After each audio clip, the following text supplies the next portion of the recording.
একটি বাজ পাখির দাম হতে পারে কোটি টাকা। শুনলে অবাক লাগলেও আরব শেখদের কাছে এটি কেবল শখ নয়, বরং হাজার বছরের আভিজাত্যের প্রতীক।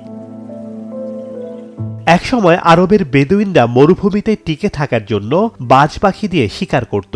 কালের বিবর্তনে সেই শিকার এখন রূপান্তরিত হয়েছে বিশ্বের অন্যতম ব্যয়বহুল শৌখিনতায়। সৌদি আরব, কাতার বা আমিরাতের রাজ পরিবার থেকে শুরু করে সাধারণ ধনাঢ্য ব্যক্তিদের আভিজাত্যের মাপকাঠি হল তাদের এই বাজ পাখি। বাজ পাখির জন্য আরবে রয়েছে বিশেষায়িত হাসপাতাল, এমনকি এদের জন্য আলাদা পাসপোর্টও ইস্যু করা হয়। মধ্যপ্রাচ্যের এয়ারলাইন্সগুলোতে বাজ পাখিদের জন্য বিমানের সিট বুক করা অত্যন্ত সাধারণ একটি দৃশ্য। শিকারী এই পাখিগুলোর ডায়েট চার্ট থেকে শুরু করে থাকার জায়গা সবই যেন কোনো 5 স্টার হোটেলের আয়োজনের চেয়ে কম নয়।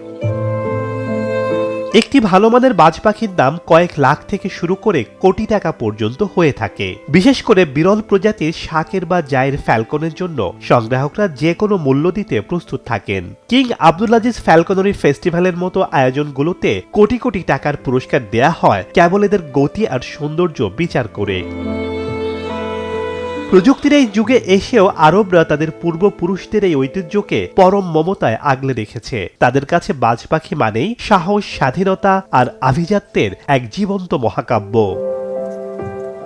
শেখ সাদি মারজান, সময় সংবাদ।